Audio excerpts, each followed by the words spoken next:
Hello बच्चों, आज हम कैश फ्लो चैप्टर की कुछ इलस्ट्रेशन देखने वाले हैं। देखते हैं बच्चों इस इलस्ट्रेशन में क्या बोला है। तो बच्चों हमें कंपनी की बैलेंस शीट दे रखी है और कुछ एडिशनल इंफॉर्मेशन दे रखी है। उसके बेसिस पे हमें कैश फ्लो स्टेटमेंट बनाना है। देखते हैं बच्चों बैलेंस शीट में सबसे पहले लायबिलिटी साइड में हमारे पास शेयर होल्डर्स फंड्स है, जिसके अंदर शेयर कैपिटल है और रिजर्व एंड सरप्लस है। उसके बाद नॉन करंट लायबिलिटीज है, जिसमें लॉन्ग टर्म बोरिंग्स है। और उसके बाद करंट लायबिलिटीज भी है, जिसमें ट्रेड पेबल्स है और शॉर्ट टर्म प्रोविजंस है।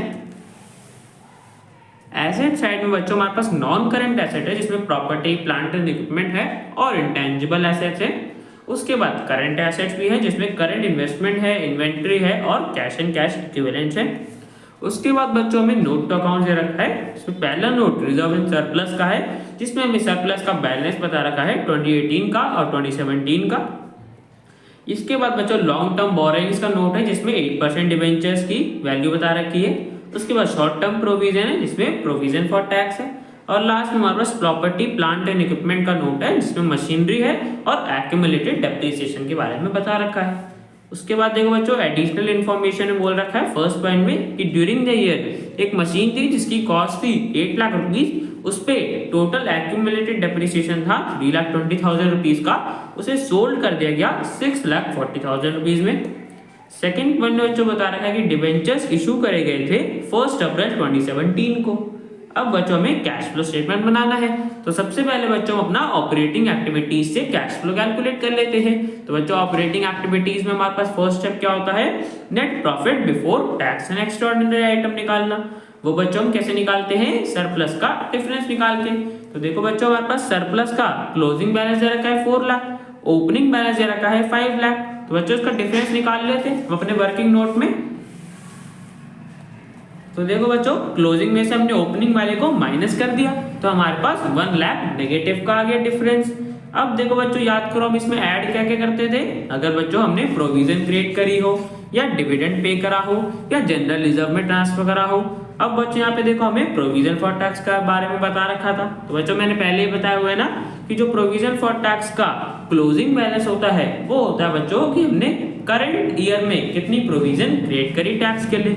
ठीक है बच्चों, और जो ओपनिंग बैलेंस होता है वो बच्चों हमें बताता है कितना टैक्स पे करा गया होगा करंट ईयर में। ठीक है बच्चों, तो देखो जो हमारे पास 56,000 का ओपनिंग बैलेंस है ये हो गया बच्चों टैक्स पेड, और जो क्लोजिंग बैलेंस है 76,000 रुपीज का ये हो गया बच्चों कि हमने कितनी प्रोविजन क्रिएट करी करंट ईयर में।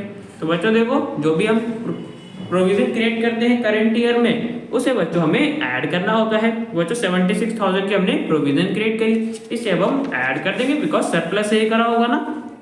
तो हमारे पास डिफरेंस नेगेटिव का 1 लाख आया था, उसमें 76,000 हमने ऐड कर दिया। तो बच्चों हमारे पास net profit before tax and extraordinary items आ गया 24,000 नेगेटिव का। तो इस पे हमने उसके ब्रैकेट लगा दी। तो यहाँ पे बच्चों हमारा स्टेप 1 कंप्लीट हो गया। हमने net profit before tax and extraordinary items calculate कर लिया 24,000 माइनस का। अब इसके बाद बच्चों सेकंड स्टेप क्या होता है, हमें ऑपरेटिंग प्रॉफिट कैलकुलेट करना होता है। वो बच्चों कैसे करते हैं, जब हम नेट प्रॉफिट में नॉन कैश और नॉन ऑपरेटिंग आइटम्स को एडजस्ट कर देते हैं तो हमारे पास ऑपरेटिंग प्रॉफिट आ जाता है। देखते हैं बच्चों ऐसे हमारे पास कौन सी आइटम्स थी। तो सबसे पहले देखो बच्चों हमारे पास मशीनरी और डेप्रिसिएशन के बारे में कुछ एडिशनल इन्फॉर्मेशन दे रखी थी। तो बच्चों इसके लिए अपना मशीनरी अकाउंट बना लेते हैं, उससे हमें डेप्रिसिएशन के बारे में पता चल जाएगा। तो देखो बच्चों मशीनरी अकाउंट का हमें बैलेंस क्या दे रखा था, ओपनिंग था 25 लाख और क्लोजिंग था 33 लाख। तो बच्चों सबसे पहले मशीनरी अकाउंट में अपने ये बैलेंस लिख लेते हैं। तो देखो बच्चों मशीनरी अकाउंट का ओपनिंग बैलेंस आ गया डेबिट साइड में और क्लोजिंग बैलेंस आ गया क्रेडिट साइड में। अब देखते हैं हमें एडिशनल इन्फॉर्मेशन में क्या बता रखा था। एडिशनल इन्फॉर्मेशन बच्चों बता रखा था मशीन जिसकी कॉस्ट थी 8 लाख रुपीज, उस पे एक्यूमुलेटेड डेप्रिसिएशन था 3,20,000 का। अब बच्चों देखो डेप्रिसिएशन हम हटा के देखे कितनी बुक वैल्यू बच गई मशीनरी की, 8 लाख में से 3,20,000 को हम माइनस कर देंगे तो बच्चों हमारे पास 4,80,000 आ गया ना, 4,80,000 आ गया। अब बच्चों 4,80,000 की मशीन को हमने 6,40,000 में सेल करा, मतलब बच्चों प्रॉफिट पे सेल करा ना। कितने का प्रॉफिट हुआ होगा, 1,60,000 का। तो यही बच्चों हम डिटेल्स मशीनरी अकाउंट में लिख लेते हैं। तो सबसे पहले देखो बच्चों हमने कितने में सोल्ड करा, 6,40,000 में। तो ये आ जाएगा, उस पर डेप्रिसिएशन कितने का था, 3,20,000 का। तो इसे लिख देते हैं। देखो बच्चों मशीनरी सेल कर रही है तो क्रेडिट साइड में आ जाएगा ना, बाय बैंक अकाउंट से 6,40,000, और डेप्रिसिएशन चार्ज करें वो भी क्रेडिट साइड में ही आता है, तो बाय एक्यूमुलेटेड डेप्रिसिएशन अकाउंट आ गया। कितने का डेप्रिसिएशन था? 3,20,000 का, हमने वो लिख दिया। और बच्चों मैंने नहीं बताया कि हमने प्रॉफिट पे सेल करा है, कितने के? 1,60,000 के। तो बच्चों gain on sale of machinery कौन सी साइड में आता है? डेबिट साइड में, तो हमारे पास वो आ गया। तो gain on sale of machinery 1,60,000। अब बच्चों हम इसका टोटल करेंगे तो देखो बच्चों हमारे पास क्रेडिट साइड का टोटल ज्यादा आ रहा है 42,60,000, डेबिट साइड का टोटल कम आ रहा है। और बच्चों मैंने पहले ही बताया कि जब भी डेबिट साइड का टोटल कम आएगा या बैलेंस अमाउंट बचेगा तो वो बच्चों बैलेंस होगा परचेज का। तो यहाँ पे हमारे पास बैलेंस अमाउंट बच रहा है 16 लाख, तो बच्चों बैलेंस किसका हो गया? परचेज का। तो इतने की बच्चों हमने और एसेट परचेज करे होंगे, टू बैंक अकाउंट परचेज आ गया, 16 लाख रुपीज के हमने परचेज करे होंगे। अब बच्चों देखो हमें मशीनरी अकाउंट से क्या पता चल गया कि हमने डेप्रिसिएशन चार्ज करी थी। अब बच्चों याद करो डेप्रिसिएशन तो एक टाइप का नॉन कैश एक्सपेंस है ना, जिसे बच्चों हमें ऐड करना होता है ना ऑपरेटिंग प्रॉफिट निकालने के लिए। पर बच्चों अभी हमें डेप्रिसिएशन टोटल थोड़ी ना पता चली है, हमें क्या पता चला है? जो डेप्रिसिएशन हमने मशीनरी सोल्ड करी थी उस पर कितना डेप्रिसिएशन चार्ज करा था, अभी तो हमें वही पता चल गया ना। हमें क्या निकालना है? टोटल मशीनरी पे हमने कितना डेप्रिसिएशन चार्ज करा था। तो उसके लिए बच्चों देखो हमें अपना एक्यूमुलेटेड डेप्रिसिएशन अकाउंट बनाना पड़ेगा, जिसका बच्चों हमें बैलेंस दे रखा था ना। देखो बच्चों हमारे पास एक्यूमुलेटेड डेप्रिसिएशन का ओपनिंग और क्लोजिंग बैलेंस दे रखा था। ओपनिंग बैलेंस था बच्चों 5 लाख और क्लोजिंग बैलेंस था 6 लाख। तो इसका बच्चों हम अपना एक्यूमुलेटेड डेप्रिसिएशन अकाउंट बना लेते हैं। तो बच्चों देखो एक्यूमुलेटेड डेप्रिसिएशन अकाउंट का हमारे पास ओपनिंग बैलेंस आ गया क्रेडिट में 5 लाख और क्लोजिंग बैलेंस आ गया 6 लाख। अब बच्चों देखो जो हमने मशीनरी सोल्ड करी थी उस पे कितना डेप्रिसिएशन ट्रांसफर करा था? 3,20,000 का डेप था ना, जो कि हमने ट्रांसफर करा था मशीनरी अकाउंट में शो करा था। अब बच्चों हमने ट्रांसफर किससे करा था? एक्यूमुलेटेड डेप्रिसिएशन अकाउंट के। तो बच्चों एक्यूमुलेटेड डेप्रिसिएशन अकाउंट में मुझे लिखना पड़ेगा ना, तो उसके डेबिट साइड में आ गया टू मशीनरी अकाउंट 3,20,000 का हमने डेप्रिसिएशन ट्रांसफर करा था। ठीक है बच्चों, वो आ गया। अब हम बच्चों इसका एक्यूमुलेटेड डेप्रिसिएशन अकाउंट का टोटल कर लेते हैं। तो हमारे पास डेबिट साइड का टोटल ज्यादा आ रहा है 9,20,000, क्रेडिट साइड का टोटल बच्चों कम आ रहा है और हमारे पास क्रेडिट साइड में बैलेंस अमाउंट बच रहा है 4,20,000 का। तो बच्चों ये बैलेंस अमाउंट किसका बच रहा होगा? मैंने पहले बताया हुआ है कि जब भी प्रोविजन फॉर डेप्रिसिएशन या एक्यूमुलेटेड डेप्रिसिएशन अकाउंट में बैलेंस बचेगा तो वो बैलेंस होगा डेप्रिसिएशन का। तो बच्चों हमारे पास डेप्रिसिएशन का कितना अमाउंट आ गया? 4,20,000। तो बाय डेप्रिसिएशन अकाउंट हमें पता चल गया। तो बच्चों टोटल डेप्रिसिएशन हमने कितनी चार्ज करी है मशीनरी पे? 4,20,000। अब बच्चों हम इसको ऐड कर देंगे बिकॉज एक नॉन कैश एक्सपेंस है ना। तो देखो बच्चों डेप्रिसिएशन ऑन मशीनरी 4,20,000 हमसे ऐड कर दिया बिकॉज एक टाइप का नॉन कैश एक्सपेंस है। तो ये हो गया। अब इसके बाद देखो बच्चों हमें इस मशीनरी को सेल करने पे फायदा भी तो हुआ था ना। कितने का फायदा हुआ था? 1,60,000 का। और बच्चों देखो हमारी मेन बिजनेस की ऑपरेटिंग एक्टिविटी तो बच्चों नहीं होगी ना मशीन को सेल करना, ये तो एक टाइप की नॉन ऑपरेटिंग एक्टिविटी है ना। और उसमें बच्चों हमें फायदा हुआ है, मतलब नॉन ऑपरेटिंग इनकम है जो हमारे मेन बिजनेस की ऑपरेटिंग एक्टिविटीज से हमें अर्न नहीं हुआ। कितने का फायदा हुआ था? 1,60,000। अब बच्चों जितने भी हमारे पास नॉन ऑपरेटिंग इनकम होती है उसे हम माइनस कर देते हैं। तो बच्चों हमें गेन हुआ था ना मशीनरी की सेल पे 1,60,000 का, ये एक टाइप की नॉन ऑपरेटिंग इनकम है। तो इसे बच्चों हम माइनस कर देंगे। बच्चों माइनस का 1,60,000 था तो उसे हम डेबिट ब्रैकेट से शो कर देंगे। ठीक है बच्चों, इसके बाद देख लेते हैं हमारे पास डिबेंचर दे रखे थे। इसके बाद देखो बच्चों हमारे पास 8% डिबेंचर दे रखे थे लॉन्ग टर्म बोरोइंग्स में। अब बच्चों डिबेंचर्स पे हम क्या पे करते हैं? इंटरेस्ट। तो बच्चों देखो हमारे पास 8% डिबेंचर का ओपनिंग बैलेंस कितना था? 5 लाख और क्लोजिंग बैलेंस कितना है? 8 लाख। तो यहाँ पे देखो हमें क्या पता चल गया कि डिबेंचर्स इंक्रीज हुए, मतलब बच्चों हमने 3 लाख के डिबेंचर्स और इशू करे होंगे, है ना बच्चों। और उनकी हमें डेट भी बता रखी थी ना एडिशनल इन्फॉर्मेशन में, कब इशू करें? 1 अप्रैल 2017 को। तो बच्चों इस डेट पे हमने 3 लाख डिबेंचर्स और इशू करें। अब बच्चों देखो हमें देखना है कि हमने इंटरेस्ट कौन से अमाउंट पे पे करा होगा। तो बच्चों देखो 8% का रेट था हमारे पास ईयर के बिगिनिंग में 5 लाख के थे। उसके बाद बच्चों हमने 3 लाख डिबेंचर्स और इशू करे 1 अप्रैल 2017 को। मतलब बच्चों जो 3 लाख हमने और न्यू इशू करे उन पे तो बच्चों हम पूरे ईयर का इंटरेस्ट पे करेंगे ना, बिकॉज ईयर के बिगिनिंग में हमने इशू कर दिए थे। तो टोटल बच्चों कितने पे इंटरेस्ट पे करा हो कंपनी ने? 5 लाख जो एग्जिस्टिंग वाले थे और 3 लाख जो ईयर के बिगिनिंग में इशू करे। टोटल बच्चों 8 लाख पे इंटरेस्ट पे करा होगा। अब बच्चों देखो किसी भी बिजनेस के लिए डिवेंचर्स पे इंटरेस्ट पे करना तो बच्चों उनकी मेन ऑपरेटिंग एक्टिविटी तो नहीं होती ना बिजनेस की, ये तो बच्चों एक टाइप की नॉन ऑपरेटिंग एक्टिविटी है और उसमें बच्चों इंटरेस्ट पे कर रहे हैं मतलब एक्सपेंस है। तो बच्चों नॉन ऑपरेटिंग एक्सपेंस हो गया ना इंटरेस्ट ऑन डिवेंचर्स। और बच्चों याद करो जितने भी नॉन ऑपरेटिंग एक्सपेंस होते हैं उन्हें हमें ऐड करना होता है ना। तो यहाँ पे देखो बच्चों कितना इंटरेस्ट पे करा होगा, मैंने बताया 8 लाख पे करा होगा। तो 8 लाख का बच्चों 8% हम निकाल लेंगे। 8 लाख बच्चों कैसे आया, 5 लाख जो उनके पास एग्जिस्टिंग थे पुराने वाले और 3 लाख जो बच्चों उन्होंने ईयर के बिगिनिंग में इशू करे। तो टोटल ईयर के बिगिनिंग में बच्चों कितने हो गए 8 लाख। तो 8 लाख पे इंटरेस्ट पे करा होगा 8% के हिसाब से 64,000 का। अब बच्चों मैंने बताया नॉन ऑपरेटिंग एक्सपेंस है तो इसे हम ऐड कर देंगे। अब बच्चों हम टोटल करेंगे तो हमारे पास ऑपरेटिंग प्रॉफिट आ जाएगा 3 लाख रुपीस। तो यहाँ पे बच्चों हमारा स्टेप 2 भी कंप्लीट हो गया। इसके बाद देखो बच्चों नेक्स्ट स्टेप क्या होता है, जो भी हमारे पास वर्किंग कैपिटल में मतलब करंट लायबिलिटीज या करंट एसेट्स में चेंज आए हो उन्हें हमें एडजस्ट करना होता है। देखते बच्चों क्या चेंज आया। तो करंट लायबिलिटीज में देखो बच्चों हमारे पास ट्रेड पेबल्स दे रखे थे जिसका ओपनिंग बैलेंस था 1 लाख और क्लोजिंग बैलेंस है 1,50,000।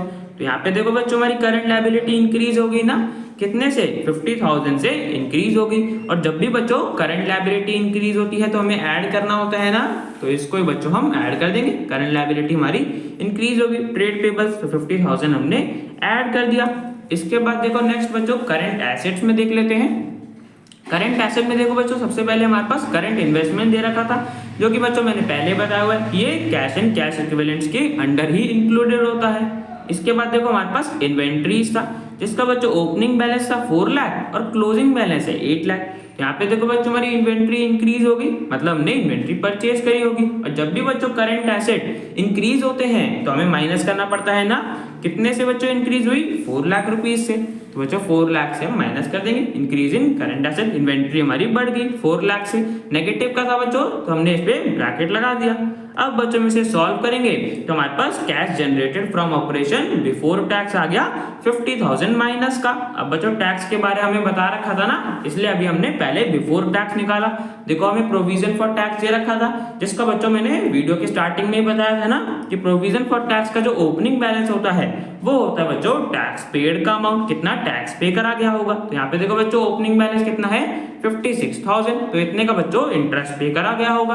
तो इसे बच्चों हम माइनस कर देंगे। हमारे पास बिफोर टैक्स आ गया था कैश जनरेटेड 50,000 बच्चों पहले से ही नेगेटिव में चल रहा है, उसमें 50,000 का हमने टैक्स और माइनस कर दिया। तो टोटल बच्चों हमारे पास ऑपरेटिंग एक्टिविटीज से कैश फ्लो आ गया 1,06,000। अब बच्चों माइनस का आ रहा है ना, तो ऑपरेटिंग एक्टिविटीज में हमारा कैश यूज हुआ है कितना 1,06,000 माइनस का था। तो यहाँ पे बच्चों हमने ब्रैकेट लगा दिया। तो यहाँ पे बच्चों हमने cash flow statement operating activity से बना ली। इसके बाद देखो बच्चों अपना इन्वेस्टिंग एक्टिविटी से कैश फ्लो कैलकुलेट करते हैं। तो बच्चों देखो इन्वेस्टिंग एक्टिविटी के लिए तो अपने फिक्स्ड एसेट देखते हैं और फिक्स्ड एसेट में बच्चों हमारे पास मशीनरी थी ना जिसका हमने मशीनरी अकाउंट बनाया था। अब बच्चों देखो हमने इसमें क्या क्या देखा था कि 16 लाख की बच्चों हमने मशीनरी परचेज करी थी और 6,40,000 का बच्चों हमने एक मशीनरी का पार्ट सेल करा था। तो बच्चों इसको सबसे पहले हम अपने कैश फ्लो में लिख लेते हैं।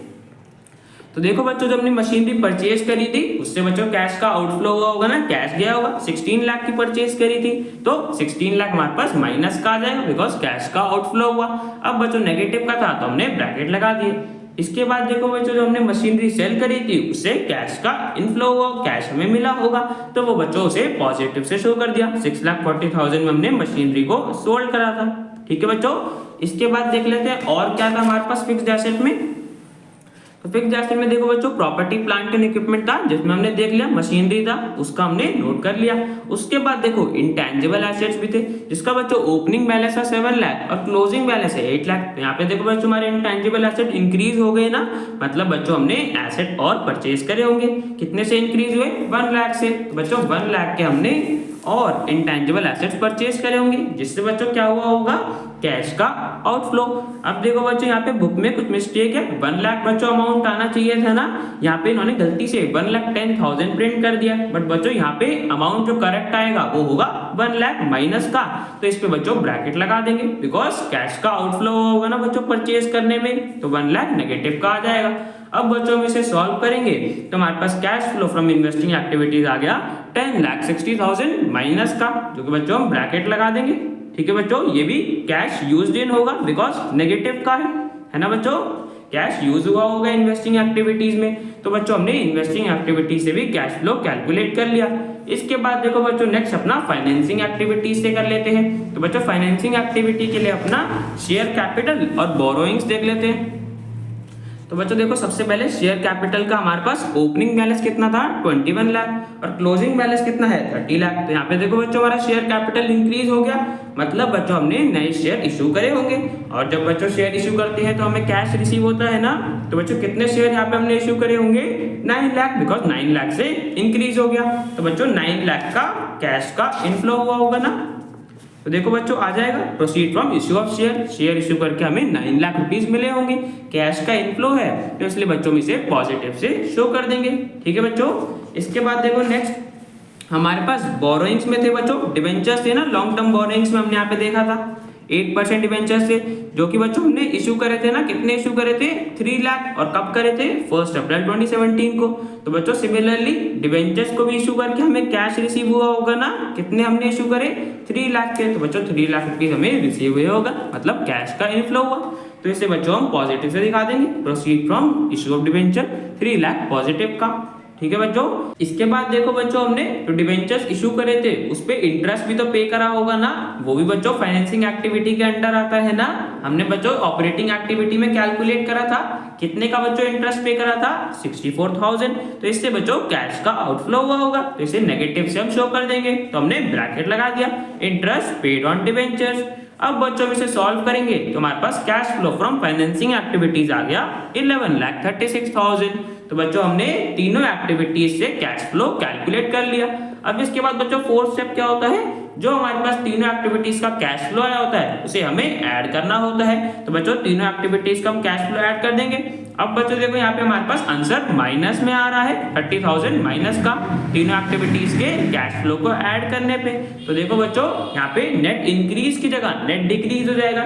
जब बच्चों पॉजिटिव में आता है तो net increase in cash and cash equivalents आ जाता है, यहाँ पे नेगेटिव का है तो नेट डिक्रीज आ गया। ठीक है बच्चों, तीनों के कैश फ्लो को ऐड करने पे हमारे पास 30,000 माइनस का है, जिसे हमने ब्रैकेट से शो कर दिया। अब इसके बाद बच्चों नेक्स्ट क्या होता है, जो हमारे पास ओपनिंग बैलेंस होता है कैश एंड कैश इक्विवेलेंट्स का, उसे बच्चों हम ऐड करते हैं। अगर बच्चों हमारा नेट इंक्रीज और कैश एंड कैश इक्विवेलेंट्स का total closing balance of cash and cash equivalents के इक्वल आ जाता है तो बच्चों हमारी कैश फ्लो स्टेटमेंट बिल्कुल सही बनी होती है। चेक कर लेते हैं बच्चों, देखो हमारे पास ओपनिंग में कितने थे। तो सबसे पहले देखो बच्चों कैश एंड कैश इक्विवेलेंट्स का ओपनिंग बैलेंस 78,000 था, और मैंने बताया था ना करंट इन्वेस्टमेंट भी कैश एंड कैश इक्विवेलेंट्स में ही आते हैं, 78,000 था जिसका। तो बच्चों टोटल हमारे पास ओपनिंग बैलेंस कितना हो गया 1,56,000। तो इसे बच्चों हम ऐड कर देंगे, ओपनिंग बैलेंस आ गया हमारे पास 1,56,000 कैश एंड कैश इक्विवेलेंट्स का, ऐड कर दिया। अब बच्चों में सॉल्व करेंगे तो हमारे पास 1,26,000 आ रहा है। अब देख लेते बच्चों ये क्या, ये टोटल सही है। तो बच्चों देखो कैश एंड कैश इक्विवेलेंट्स का हमारे पास क्लोजिंग बैलेंस कितना है 37,000 और करंट इन्वेस्टमेंट का कितना है 89,000, जो कि बच्चों टोटल मिलके 1,26,000 हो जाता है, जो कि बच्चों हमारा इक्वल आ रहा है। तो बच्चों क्लोजिंग बैलेंस और कैश एंड कैश इक्विवेलेंट्स हमारा इक्वल आ रहा है। तो यहाँ पे बच्चों हमारी कैश फ्लो स्टेटमेंट बिल्कुल सही बनी है और बच्चों क्वेश्चन हमारा कंप्लीट हो जाता है। अब बच्चों मिलते हैं नेक्स्ट वीडियो में।